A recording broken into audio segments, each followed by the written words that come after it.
31 albums? Yeah, 31 albums, 31 CDs over a 6-year period. I remember some of those too, like BG's first records and everything. Exactly, Chopper City, Ghetto. Yeah. UNLV. All on You. MJ. Yeah. Yeah, that, wow. And then to just roll, I mean, now, with them having a success independently like that, I imagine that was a leverage piece for them as well, exactly. on the chessboard. Okay. Yeah. And you'll notice, like, if you look at the history of my deals, they're all leverage deals. Like, if somebody didn't have leverage, I wasn't really interested in negotiating their deal, because you can't get a great deal for somebody unless they've got something of value that they're bringing to the table more than just talent.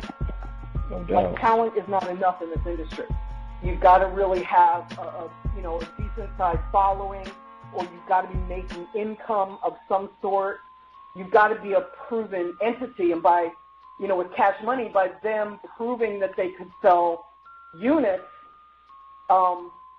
it was kind of a no-brainer. In fact, when I first came on board, the most they had sold of any album was 25,000 units. And to a label, that's not great. Like that, back then it was kind of low sales. Today it's great. But back then it was kind of like, you could do better. And in watching what they were doing, because they were selling mostly like 5,000 and 10,000, but then they put out BG and it was 25,000. And I realized they were only working their records for like 6 weeks. And they were only working them in Louisiana and Texas. And then after 6 weeks, they'd move on to the next one. And that's how they were able to put out like 5 albums a year. So when I came on board and the labels were saying to me, in the midst of negotiating, they were saying, hey, these guys don't really sell a lot. They put out a lot of music, but the reception to them isn't great. I went back to the guys and said, okay, we need to, whatever we put out next, we need to really bump the numbers up so that it looked amazing to the majors. And so we increased their marketing area from Louisiana and Texas to include all of the South and the Midwest. And remember, I had already done Twist's deal, and I was really close to Do or Die. I helped put out their first record. So I had all of the relationships in the Midwest that we needed, so we were able to expand. And then my lawyers who were negotiating the deal with me, they also represented 3-6 Mafia. So they were able to get Cash Money to go out on tour with 3-6 all through the South. And the next record that they put out, which was, I think it was Big Time. I can't remember what it was. But the next, and once they did 75,000, a bidding war ensued. And we did like 75,000 like in a month. I mean, we sold really fast. That is crazy. Wow.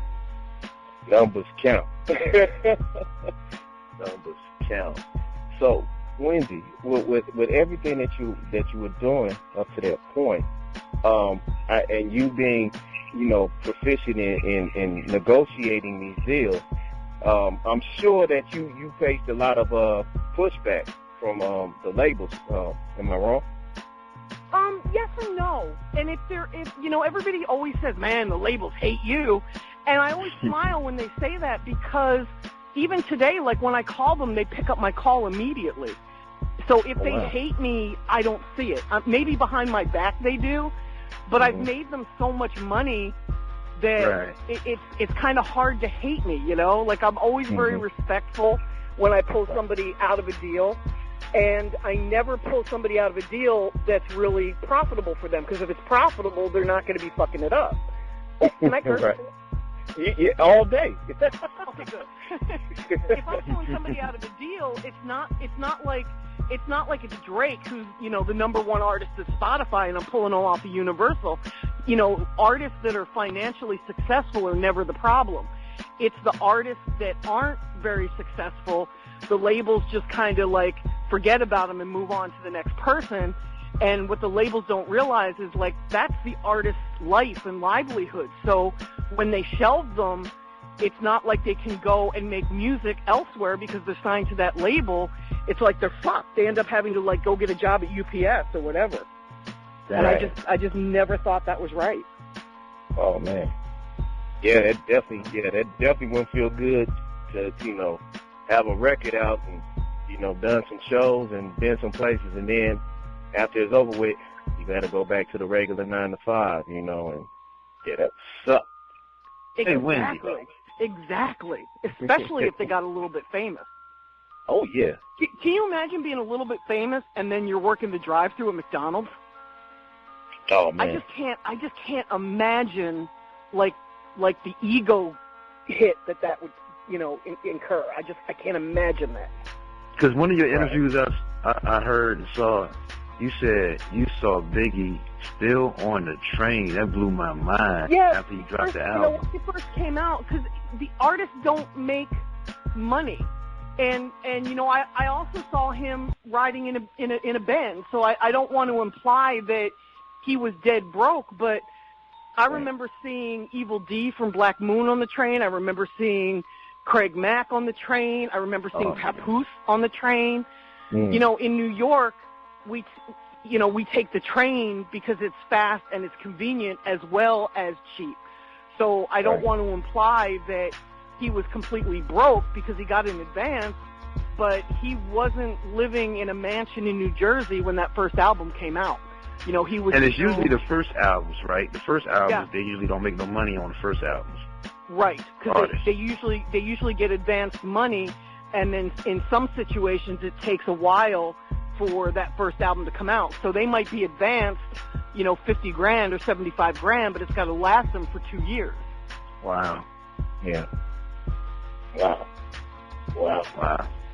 So moving forward, I've seen in one of your interviews just recently that you had a business relationship with Pop. Yeah. Prior to his death. His passing. Yep. Yeah, and I in the interview I noticed that you said that he was in the deal with Death Row. He had the 3-album deal. And he was under the impression that once he dropped the 7 Day Theory Machiavelli album that he was finished. But you said that wasn't the case. No. Because he was, they still had to get the approval from the label, correct? Yes, there's a difference between delivering an album and acceptance. Okay. You can sign a 5-album deal and go to them and hand them 5 albums and say, here you go, bye, thanks. But it doesn't work that way. The label has to accept the album and actually put it into the distribution system so that it's starting to be released, and then you're able to move on. And most contracts stipulate that you have to work that album. So even if you move on, you have to help them market and promote whatever that last release is. Okay. Wow. Okay. That's the game. Well, some artists who think they might be in a label situation that they're in now, just thinking, well, if I drop this album, then give a greatest hits, that's not necessarily going to get them, out of that deal that the record label says no. There's even a clause that says that they can't count a greatest hits album. So if you've got a 5-album deal and you deliver 3, and then you do a greatest hits, when you do the next album, it's number 4. It's like the greatest hits doesn't even count as a release. I know a lot of artists do that. They try to give a greatest albums for the last one, like a best of or something like that. So. Exactly. Yeah, I think that was like what Michael Jackson did with was it Sony or the History album? It was a History, and then I think it was the greatest hits. Correct me if I'm wrong. I don't know. I never followed his career. Like my world is rap, and I'm extremely ignorant outside of rap. So I really have no clue. That's beautiful. That's beautiful to hear you say that, though. I mean, you just definitely have a strong love for this culture, and I do. I just love to rap.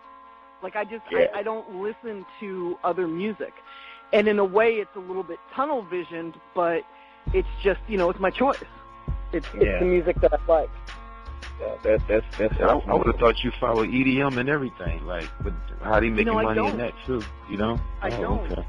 The only reason I even recognize names is because every now and again I'll look at the charts because I want to see like what's selling and what people are relating to. And every now and again I'll see a name that I don't recognize and I'll Google it, and it's usually an EDM artist. And I'll go, oh, that's who that is. So I've learned like who Avicii is, and I'm probably not even pronouncing it right, but I've learned like a lot of different guys in EDM only because I see them on the charts. Okay. Yeah. That's great. So, so we covered a little of your background with working with artists in the past, as far as like I would say like into the 90s and then we're going into like say 2000 and beyond. And we've known that over that time gap, things have changed as far as like absolutely, like the whole industry changed. And I did David Banner's deal in 2003, and I noticed that there was less music being released into the marketplace, but I didn't know why. And I thought maybe the labels had just like hit a glut and had too many artists signed, so they weren't signing anything new. And then in 2005, I was shopping Bootsy and Webby for Trill Entertainment, and although I didn't end up negotiating their deal for them, I realized that things were changing at the major labels. It was a lot harder to get meetings for Bootsy and Webby, because Bootsy and Webby were, in my opinion, more successful than the Cash Money artists because they were selling more units independently. Wow. And when the labels didn't see it my way, I was a little bit shocked, Okay. Yeah. And the deal offers were considerably lower. Like I think the deal for them that they took started at like $165,000. And I'm like, wait, that doesn't make sense because these guys are making like millions of dollars in show money and in sales. And then right after, I ended up falling out with the guys from Trill, so I didn't negotiate that deal. I walked away from it.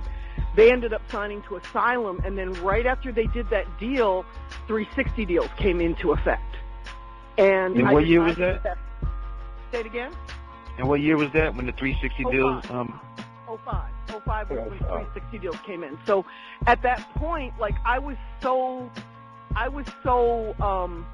like disgusted by 360 deals that I'm like, you know what? I'm not going to shop deals anymore. Like this isn't what I'm going to do.